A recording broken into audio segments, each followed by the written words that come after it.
কলা ইমানে মুজমালের অর্থ সর্ববিধের নাম ও গুণ বিশিষ্ট আল্লাহ তাআলা। ইমানে মুজমালের অর্থ আমি ঈমান আনিলাম সর্ববিধের নাম ও গুণ বিশিষ্ট আল্লাহ তাআলার উপর এবং তাহার সমস্ত হুকুম মানিয়া লইলাম।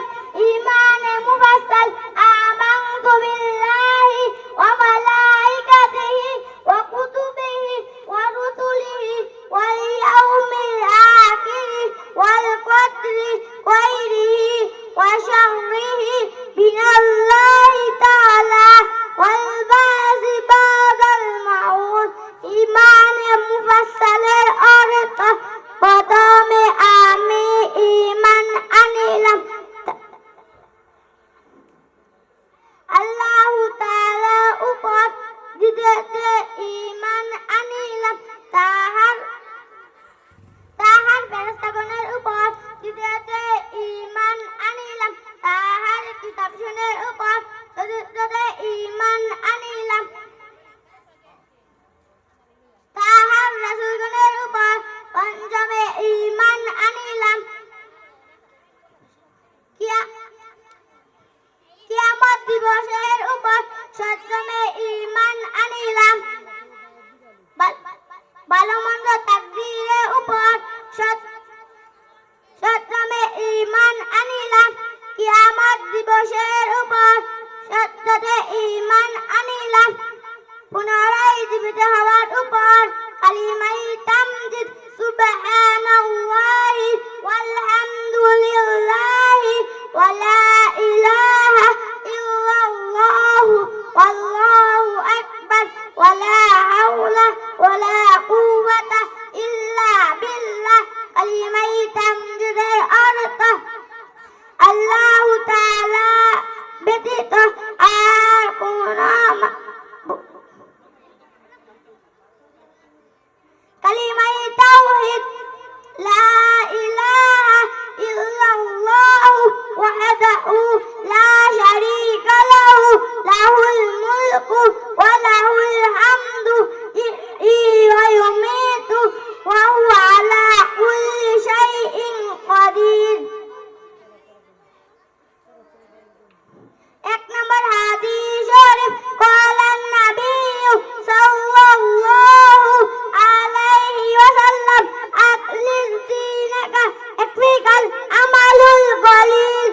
এক নম্বর হাদিসের অর্থ হযরত নবী করিম সাল্লাল্লাহু আলাইহি ওয়াসাল্লাম ফরমাইয়াছেন, তোমার ঈমানকে কাটি করো, অল্প আমলই নাজাতের জন্য যথেষ্ট হইবে।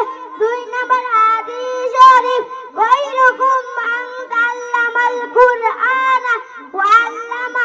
দুই নম্বর হাদিসের অর্থ তোমাদের মধ্যে সর্বোত্তম যে কুরআন মাজিদ শিক্ষা করে এবং শিক্ষা দেয়। তিন নম্বর হাদিস শরীফ তালাবুল ইলমি ফারিদাতুন আলা কুল্লি মুসলিম। দ্বীনি ইলম তলব করা প্রত্যেক মুসলমানের উপর ফরজ। চার নম্বর হাদিস শরীফ আত-তুহুরু শাতরুল ঈমান, পবিত্রতা ঈমানের অঙ্গ।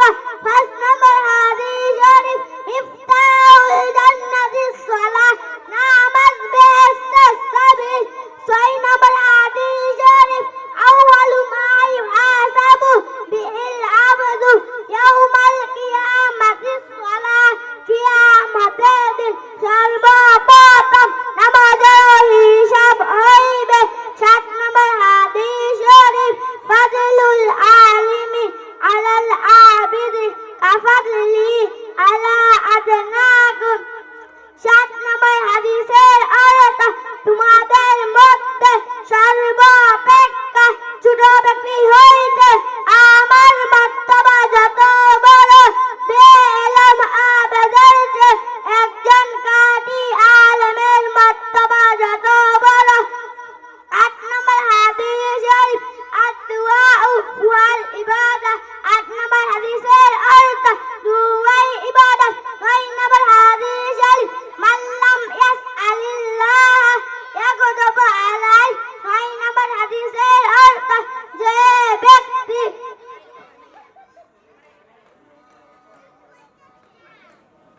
যে ব্যক্তি আল্লাহ তাআলার নিকট দুআ করে না আল্লাহ তাআলা তার উপর লাগান্বিত হন। 10 নম্বর হাদিস শরীফ লা ইয়ারহামুল্লাহু মান লা ইয়ারহামুন নাস। 10 নম্বর হাদিসের অর্থ আল্লাহ তাআলা ওই ব্যক্তির উপর রহম করে না যে মানুষের উপর রহম করে না। 11 নম্বর হাদিস শরীফ আল মুসলিমু মান সালিমাল মুসলিমুনা মিন লিসানিহি ওয়া ইয়াদিহি। কাটি মুসলমান ওই ব্যক্তি যার হাত ও মুখ হইতে অপর মুসলমান নিরাপদ থাকে। 12 নম্বর হাদিস শরীফ তুহফাতুল মুমিনিল মাউত। ইমানদারের জন্য মৃত্যু উপহার শুরু। 13 নম্বর হাদিস শরীফ ইন্নামাল আমালু বিল খাওয়াতিম। শেষ আমল নির্ভরযোগ্য। 14 নম্বর হাদিস শরীফ তুহফাতুল মুমিনিল মাউত। ইমানদারের জন্য মৃত্যু উপহার শুরু। 15 নম্বর হাদিস শরীফ কাফা বিল মারই কাযিবান আইয়ুহাদ্দিসা বিকুল্লি মা সামিয়া।